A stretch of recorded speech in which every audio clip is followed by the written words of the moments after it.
오늘 이 말씀 중심에서 그 빵을 항상 우리에게 주소서, 그 빵을 항상 우리에게 주소서 라는 제목으로 하나님 말씀 증거하겠습니다. 물고기 2마리와 들떡 5개로 5,000명을 먹이신 오병이의 사건 이후에 제자들은 굉장히 흥분했죠. 왜냐하면 우리가 따르고 있는 저분이 저런 능력을 갖고 있구나. 막 이제 뭔가 마음이 막 들뜨기 시작하고 흥분하기 시작합니다. 그들의 관심은 오직 그들의 배를 부르게 한 떡이었습니다. 그래서 떡에 관한 관심과 이야기로 그들의 마음과 삶의 공간은 매우 소람스럽고 벅차 보이고 또한 무질서해 보였습니다. 그렇죠? 이 돈이 한 번에 한 10억이 들어왔다고 생각해 보세요. 얼마나 벅차겠습니까? 얼마나 다른 거 눈에 보이지 않겠죠. 부은 공중에 떠 있겠죠. 지금 제자들이 그런 상태예요. 아니, 예수님에게 저런 능력이 있었다고? 떡과 그 물고기 2마리로 5,000명을 먹이는 엄청난 이 사건이 제자들의 마음을 들뜨게 했습니다. 그래서 그들의 관심은 온통 떡이었습니다. 예수님이 그들과 함께 있는지 없는지보다 그들은 떡에 관한 이야기로 분주해 있었습니다.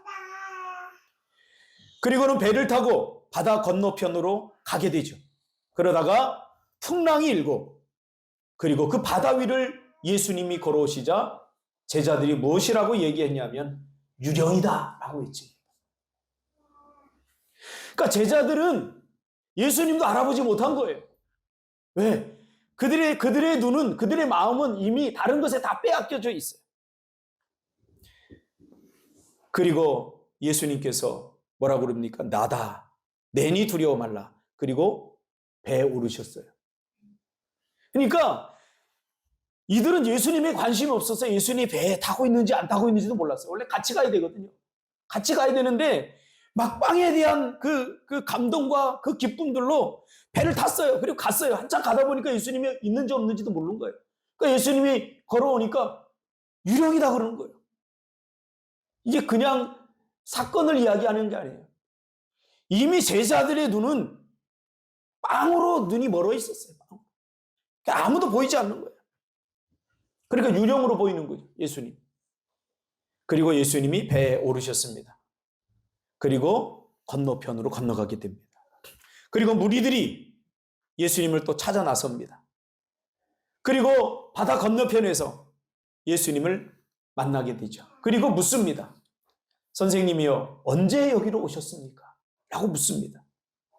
그러자 예수님이 뭐라고 이야기합니까? 너희들이, 지금 이 무리들은 누구냐면 오병이어의 기적을 맛본 그 현장에 있었던 그런 청중들입니다.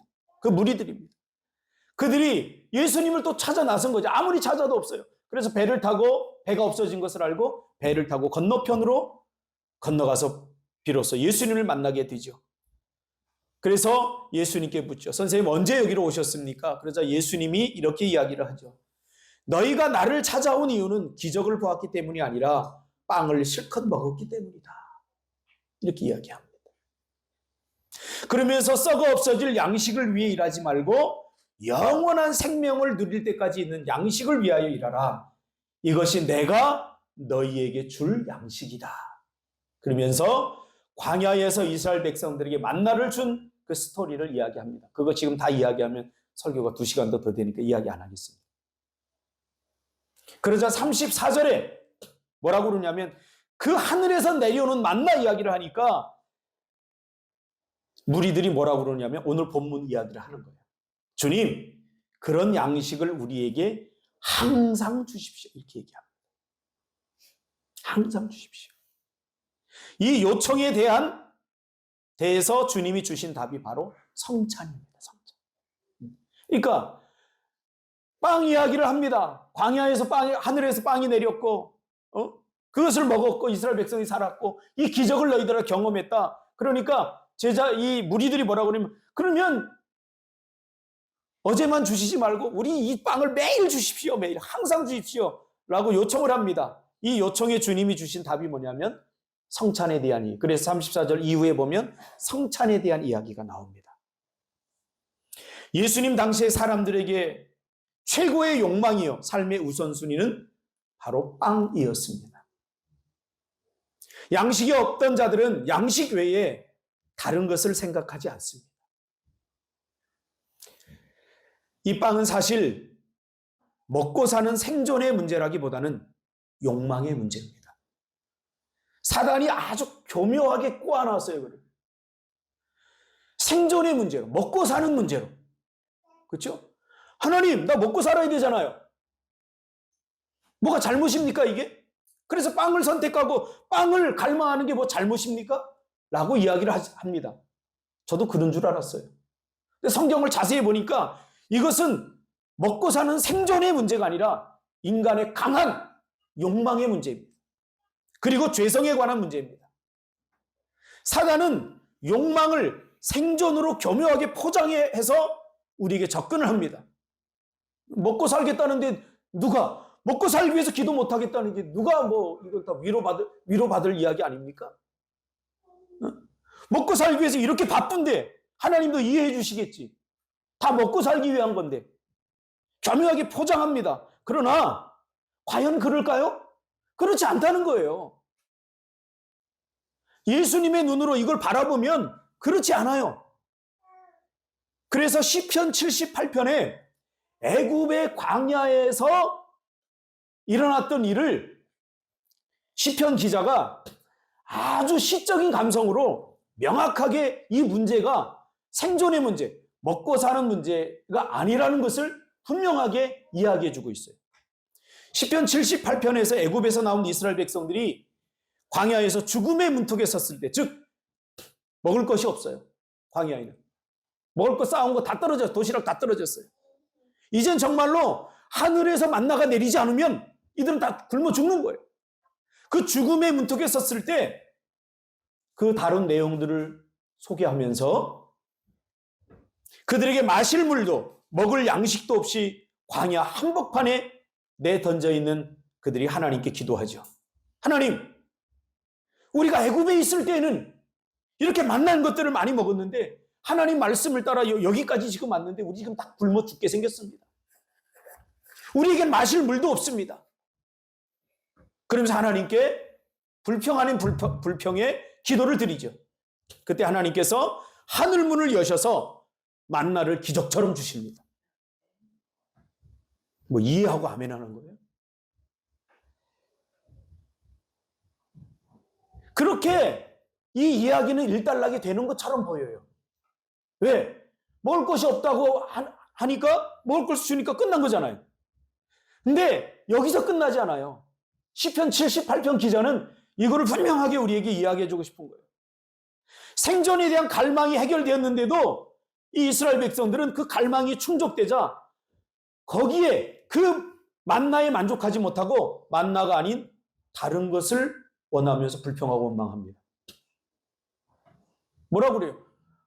아니 만나 지겨워 이제. 애굽에 있을 때는 참외, 제가 이집트에 가보니까 참외가 정말 이만해요. 이만한 거 하나에 그때 당시에 우리나라에서 막 10,000원 그렇게 할 만한 거를 2,000원 이렇게 해요.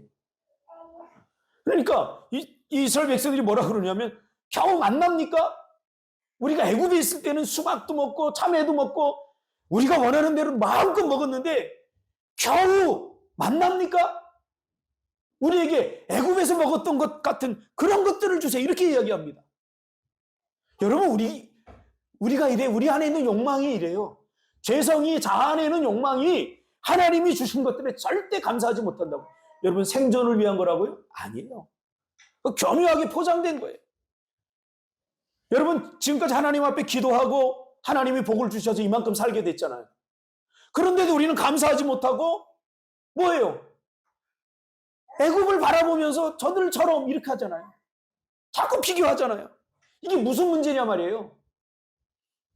여러분이 100억을 벌어도 1,000억을 버는 사람을 바라보면서 감사할 수 없다니까요. 이거는 기적의 문제가 아니라 우리 안에 있는 죄성과 그 죄성이 만들어내는 욕망의 문제예요. 시편 기자는 그걸 정확히 짚어주고 있어요. 뭔가를 갈구하고 얻지만 다시 그것에 만족하거나 감사하지 못하고 또 다른 갈망을 쫓으면서 불평하고 원망합니다. 이스라엘 백성들. 그래서 시편 기자는 뭐라고 얘기하냐면 이거 생존의 문제가 아니다 이렇게 이야기를 하는 거예요. 왜 그러면 도대체 왜 그렇게 됐을까 이스라엘 백성들이? 우리 안에 있는 욕망이 죄성으로 말미암아 하나님의 뜻에서 벗어났기 때문입니다. 박준상 집사님이 성경 공부를 하면서 아주 진실한 고백을 하더라고요. 목사님, 저는요 예수 믿어서 잘 돼서 예수 믿지 않는 우리 가족들에게 봐라, 예수 믿으면 이렇게 잘 된다, 그걸 보여주고 싶었어요. 근데 이게 마음대로 안 돼요. 실망한 거죠. 여러분도 혹시 그러나요? 그런 마음 있나요? 그 내면을 가만히 분석해 보세요. 정말 그래요? 정말 하나님의 영광을 위해서 영광만을 위해서 정말 하나님의 영광만을 위해서 내가 잘 되기를 바라는 마음이 있어요? 없다고 말할 수 없겠죠. 그럼 거기에 정말 순전하냐 그 말이에요. 우리 대충 예수 믿으려고 하면 안 돼요.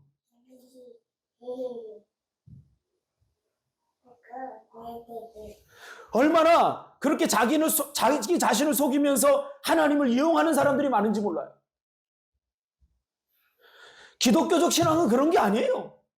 봐라, 내가 이렇게 예수 믿으니까 잘 되다 그러면서 잘 되지 못하는 사람 기죽이는 게 예수 믿는 신앙이 아니라니까요.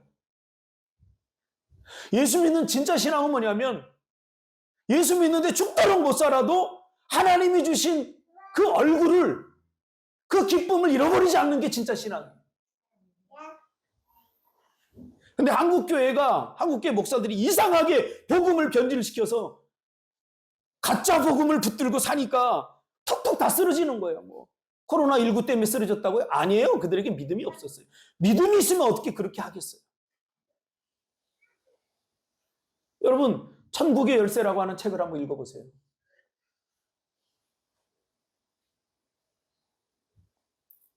갈망 자체가 나쁜 것은 아닙니다. 우리의 생존을 위해서 반드시 필요합니다. 그러나 하나님의 뜻에서 벗어나면 우리의 갈망은 미친 듯이 폭주합니다. 만족, 기쁨, 감사 그런 거 없어요. 예전엔 통닭 한 마리만 먹어도 감사했는데 이제는 통닭 한 마리 갖고 안 돼요. 감사가 없어요. 왜? 우리가 그만큼 잘 살기 때문이니까. 이렇게 접근하면 안 돼요. 예수 믿는 사람, 이게 우리의 영적인 문제로 접근을 할 필요가 있어요. 어제 우리 은찬이 엄마를 봤어요. 은찬이 엄마를 보면서 제가 그런 생각을 했어요. 은찬이 엄마가 내가 알고 있는 그런 분이 아닐 수도 있겠다라는 생각을 했어요. 저는 항상 한 사람만의 이야기를 듣지 않아요. 이 사람 이야기 듣고 이 사람 이야기 다 들어요. 아무리 친해도 저는 두 사람 이야기 다 같이 들어요. 그래서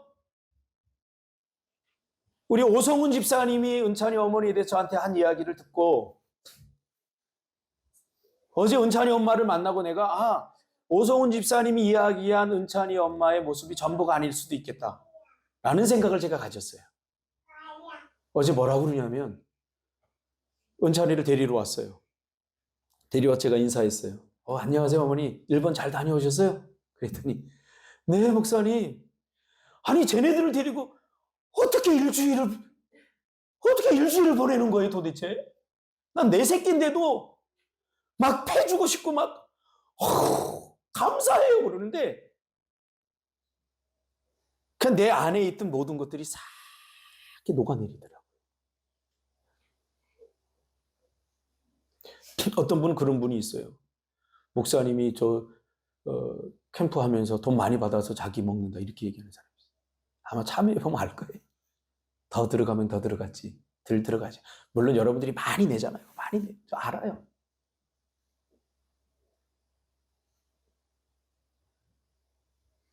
심지어 믿음 좋은 사람들이 그런 이야기하는 사람들이 있어요. 심지어 교회도 옮기는 사람들이 있어요. 그래서 뭘 하려고 하는지 모르죠. 갈망 자체가 나쁜 것은 아닙니다. 우리의 생존을 위해서 반드시 필요합니다. 그러나 하나님의 뜻에서 벗어나면 우리의 갈망은 미친 듯이 폭주합니다. 만족, 기쁨, 감사 없습니다. 그 갈망은 두려움과 불안을 만들어내고 불평과 원망, 무서운 분노와 미친 듯한 경쟁을 부추깁니다. 더 많은 갈망을 요구하고 그릇된 욕망에 이끌립니다. 하나님, 나 조금만 돈 더 벌고 그때 헌신할게요. 조금만 더 기다려주세요. 하나님, 이 정도이면 될 줄 알았는데 내가 저 김 집사님 보니까 이 정도 갖고 안 될 것 같아요. 이 정도 갖고는 교회에서 어깨 못 펴고 다닐 것 같아요. 조금만 더 벌고 할게요. 그 믿음 갖고 신앙 같은데 하나님과 거래하는 것은, 내가 이번 새벽 기도도 설교를 하면서 제가 너무 은혜를 받았어요. 제가 너무 몸이 좀 안 좋고 그래서 새벽 기도 이번에 건너뛸까 그러다가 이거는 꼭 전해주고 싶다. 하나님께 내가 받은 은혜가 있기 때문에. 그래서 힘들음에도 불구하고 제가 해야 되겠다 결단을 하고 새벽 기도를 준비했어요. 하나님의 뜻으로 빚어지고 날마다 정화되지 않은 갈망은 이렇게 심각하게 왜곡되고 오염되어서 우리의 삶을 망쳐버립니다. 그리고 죄와 죽음의 증상들 속으로 우리를 떨어뜨려 버립니다. 저는 개인적으로 문승원 집사님을 너무 좋아해요. 너무 사랑해요. 죄송해요. 내가 사랑해서. 아내가 사랑해야 됩니다. 그분이 처음에 저한테 와가지고, 목사님 내가 이 교회 다녀도 될까요? 무슨 말씀이세요? 보니까 이 교회는 저같이 대충 신앙생활하는 사람이 다녀서는 안 될 것 같은 그런 교회인 것 같아요. 그 말의 의미가 뭔지 저는 알거든요. 그게 다 느껴지니까 너무 감사한 거예요. 그래서 제가 그랬어요. 괜찮아요, 집사님. 교회가 뭐 제 건가요? 하나님 거지. 자기 양심에 맞게 신앙생활 하면 됩니다. 저는 환영합니다. 너무 환영합니다. 나의 연약한 믿음이 교회 전체의 신앙에 해가 되지 않을까 하는 그 겸손한 마음을 제가 읽었어요. 너무 양심적이고 너무 순수한 신앙을 가진 분이라 그런 생각을 합니다. 그래서 난 너무 좋아요. 얼마나 뻔뻔한 사람들이 많은지 몰라요. 자기 믿음을 정당화하면서. 제가 이번에 장로고시를 준비하고 가서 장로고시를 봤어요. 했는데 두 분의 장로님이 고백이 저의 마음에 확 남았어요. 한 분은 정말 제가 보더라도 헌신적으로 교회를 위해서 일한 분이에요. 11조가 아니라 10의 5조를 드리고 어떨 때는 월급을 다 드리고 그런 장로님이에요. 교회 중심으로 모든 것을 해나가는 그런 젊은 장로님, 40대 장로님. 이제 42살이에요. 너무나 잘 알죠, 제가. 근데 이번에 그 교회 목사님이 다른 장로님하고 이제 인도 선교를 2주 동안 가면서 장로님 이 교회를 좀 돌보세요 그랬다는 거예요. 그리고 2주 동안 돌보면서 병이 났다는 거예요. 한 달 동안 돌아오고 나서. 나는 그냥 설교만 하면 되는 줄 알고 뭐 아픈 사람 있으면 신방만 하는 줄 알았는데 내가 목사님이 이제 딱 서보니까 쓰레기를 함부로 버리는 성도들이 눈에 들어오고 교회 뭐 고장 났는데 그걸 그대로 보고 낙서하고 막 그래도 그냥 뭐 본체만 쳐 이런 사람들이 보이니까 가서 일일이 지적하고 막 하다 보니까 마음의 병이 생긴 거예요. 그게 너무 힘든 거예요. 그러면서 목사님이 오시자 그렇게 고백을 했대요. 제가 직접 장로고시 보면서 들었어요. 목사님 죄송합니다. 제가 한 달 동안 회개했습니다. 나는 내가 장로 자격이 되는 줄 알았어요. 이 정도 헌신하고 이 정도 하나님 앞에 있으면 난 장로해야 돼 그런 생각을 하고 있었는데 나 같은 사람은 이 장로가 되면 안 되는 사람이었어요. 그럼 철저히 회개했다는 거예요. 그런가 하면 또 한 분은 그 옆에서 저는 반대해요. 그러더라고요. 무슨 얘기냐 그랬더니 저는 지금까지 저희 교회 목사님이 거의 5년 동안 장로 임직해야 됩니다. 장로 임직해야 됩니다. 그런데 이분 굉장히 똑똑하신 분이에요. 입시학원을 경영하는 분인데 나 같은 사람이 장로 되면 안 됩니다. 나 같은 사람이 장로 되면 안 됩니다. 그러면서 5년 동안 버텼다는 거예요. 그러면 어떻게 이번에 장로 임직을 받게 됐습니까? 그러니까 이게 얼마나 철저한 교만인지 자기 깨달았다는 거예요. 하라고 하면 하면 되지.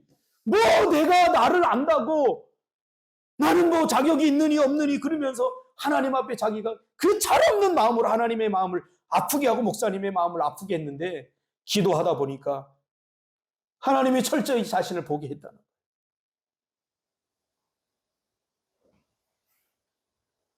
그러면서 우리 교회를 보니까 제가 주여 주여 제가 청소년 사역을 하면서 늘 그랬어요. 애들에게 그런 이야기를 했어요. 어떤 아이는 그래요. 전도사님, 우리 엄마는 알코올 중독이에요. 우리 아빠는 노름해요. 우리는 아빠가 없어요. 도망갔어요. 우리 엄마 아빠는 이혼했어요. 도대체 기도해서 뭐 하죠? 제가 그럴 때마다 제가 빠짐없이 해주는 얘기가 있었어요. 무슨 얘기냐? 그러니까 네가 필요하지. 그러니까 그 가정에 너를 보내주신 거야. 그래서 너를 하나님께서 그 가정에 보내주신 거야. 그러니 네가 기도해야지 라고 해줬어요. 늘 제가 해줬던 이야기를 이번에 들었어요. 제가. 그 장로님의 이야기를 들으면서 그러니 꿈틀기 네가 필요하다. 어쩌면 여러분 우리가 가지고 있는 신앙이 다 가짜일 수 있어요. 제 신앙도 가짜일 수 있어요. 너무 그거 믿지 마세요. 제가 이 제주 와서 보니까 이 현장이 치열한 영적 전쟁 현장이에요. 주의 뜻 뒤에 교묘하게 숨겨있는 자기 욕망들이 얼마나 많은지 몰라요.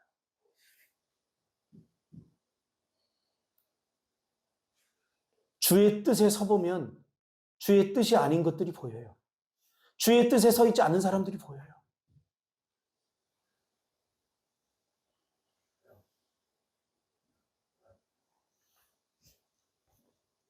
그래서 어쩌면 오성훈 집사님 아내가 오성훈 집사님보다 더 훌륭할 수 있어요.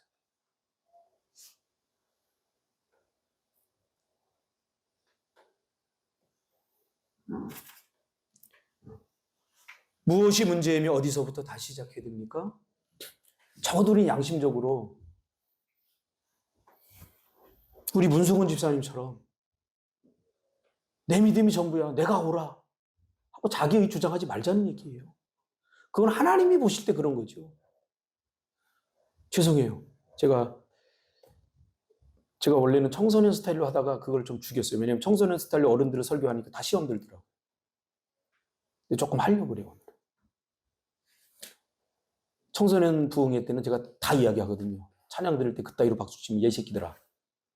해병대 한 명만 갔다면 그거보다 더 커지겠다. 다시 쳐봐! 크게 칠 때까지 하고서 찬양하고 그랬거든.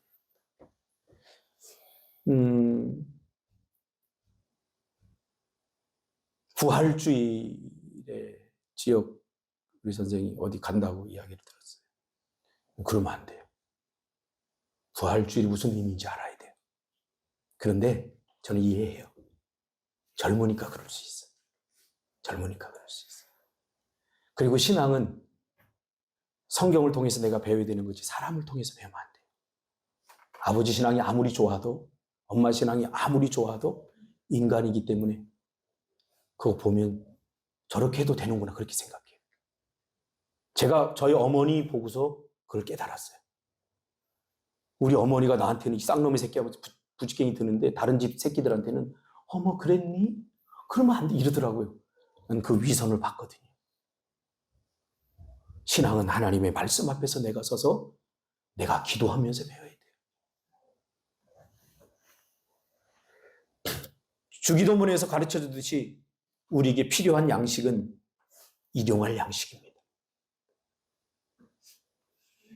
이제 새벽에도 이거하고 연결해서 제가 전해드릴 거예요. 하나님의 뜻을 행하는 데 필요한 양식.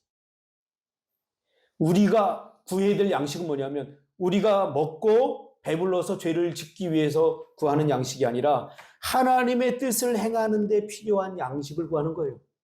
예수님이 가르친 기도에서 우리에게 오늘날 일용할 양식을 주옵시고, 이거는 하나님의 뜻을 구한다는 것은 하나님의 뜻을 행하기 위한 오늘의 필요를 구하는 거예요. 엘리야는 그것을 구하지 않았어요. 엘리야는 자기 욕망을 따른 거죠. 엘리야에 의하면 엘리야는 저 바알과 아세라 선지자 850명을 죽여버리면 이제 예수의 시대가 온다고 생각했어요. 하나님의 시대가 온다고 생각했어요. 하나님은 그렇게 말한 적이 없어요. 근데 자기가 자기 욕망이, 삐뚤어진 욕망이 그렇게 만들어낸 거죠. 그런데 850명을 죽이고 나니까 850명을 죽인 것은 사실은 자기 욕망이 더 강한 거예요. 그렇게 굳이 하지 않아도 돼요. 우리가 그 본문을 정확하게 이해하지 못하고 우리가 읽으면 그저 엘리야가 하나님의 영이면서 대단하다, 여기까지 하는데, 여러분 더 자세히 읽어보세요. 앞뒤로. 그리고 그 엘리야의 사건을 조망하고 있는 다양한 시편이라든가 다른 성경들이 그걸 뭐라고 얘기하는지 들어보시란 말이에요. 그게 단순히 정말로 하나님의 엘리야가 대단한 어떤 사람이어서 그렇게 했나? 아니에요.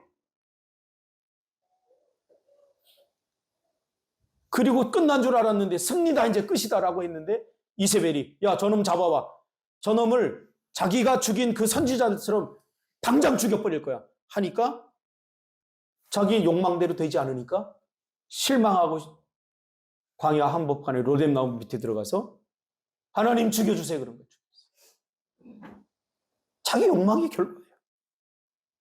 근데 하나님이 이 삐뚤어진 엘리야의 욕망을 어떻게 정화시켜 주는지 보세요.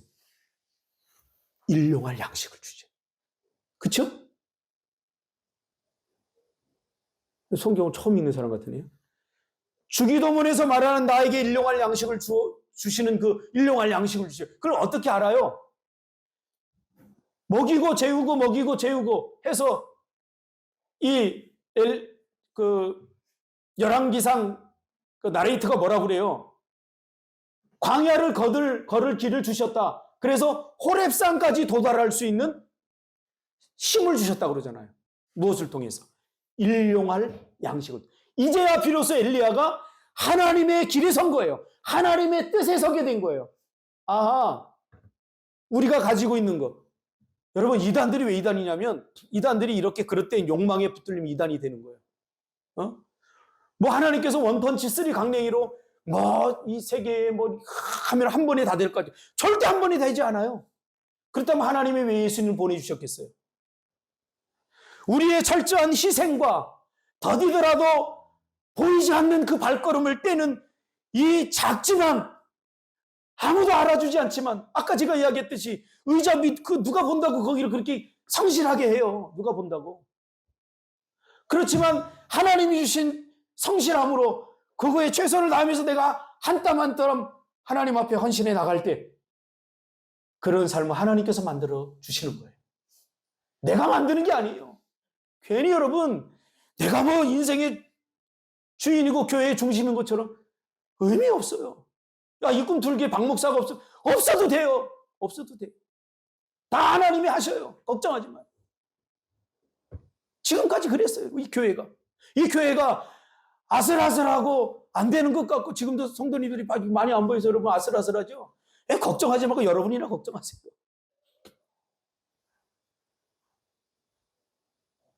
여러분이나 걱정하세요. 하나님의 일을 하나님이 하셔요. 보세요. 지금 여기 다 증인들이 있잖아요. 그래서 교회 문 닫았나요?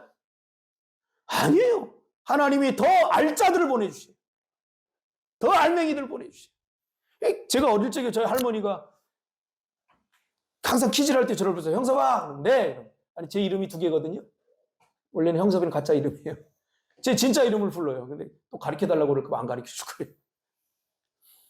네, 이렇게 불러요. 그러면 네, 그러면 이거 돌려. 그럼 바람개비 돌려. 바람개비. 그럼 저는 그 돌리는 게 얼마나 재미있었는지 몰라요. 막 이렇게 돌리면 막 바람개비 막 돌아요. 그리고 할머니가 퀴즈를 이렇게 해요.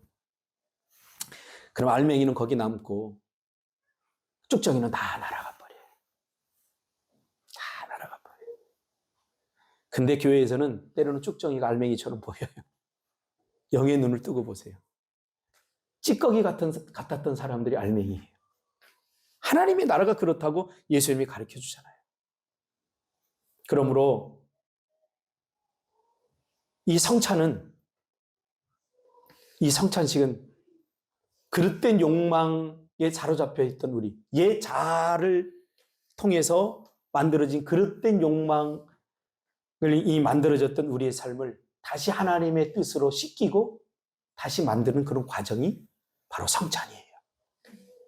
이 설교를 더 하고 싶지만 더 하면 교회 안 나올 것 같으니까 오늘 여기서 마치려고 해요. 여기에 대한 이번에도 십자가에 관한 설교를 제가 새벽에 준비하다가 기도를 너무 모른다 우리 성도들이. 정말 왜? 기도를 모르니까 기도 안 하는 거고, 기도를 모르니까 힘들어서 못 하는 거고, 기도를 못 하니까 기도에 실망하는 거예요. 응답하지 않는 거예요. 제가 결론적으로 말씀드리면 기도란 뭐냐면요, 내 원함, 내 원트, 내 욕망을 하나님 앞에 이루어주세요 하는 게 절대 기도가 아니에요.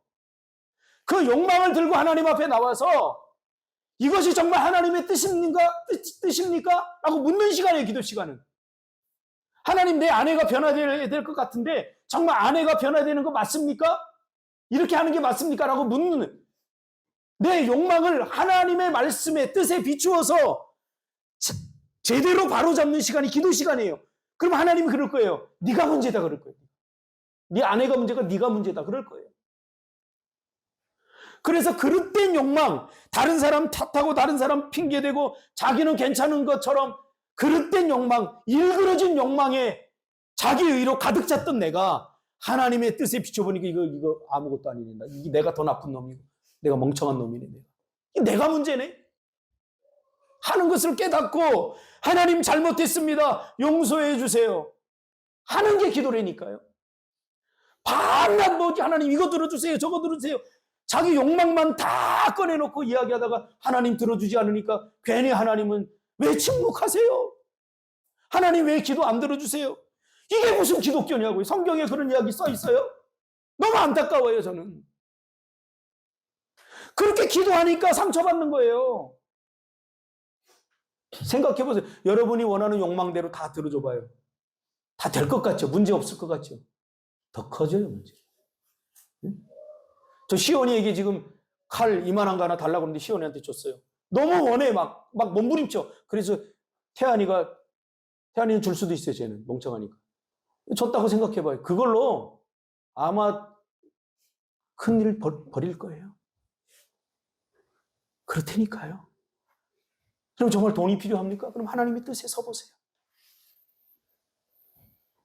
건강이 필요합니까? 하나님의 뜻에 서보세요. 건강하면 주의를 하겠습니다. 건강할 때도 못했잖아요. 돈 주면 내가 하겠습니다. 돈 줘도 안 했잖아요. 죄 짓는 데 썼잖아요. 저 하나님 앞에 우리가 정직하자고요. 사람들은 속일 수 있어요. 그러나 하나님 앞에서는 정직하자고요. 저는 사람들도 잘 속여요. 근데 저는 될 수 있으면 하나님 앞에는 정말 내 자신을 드러놓고 살려고 정말 애써요.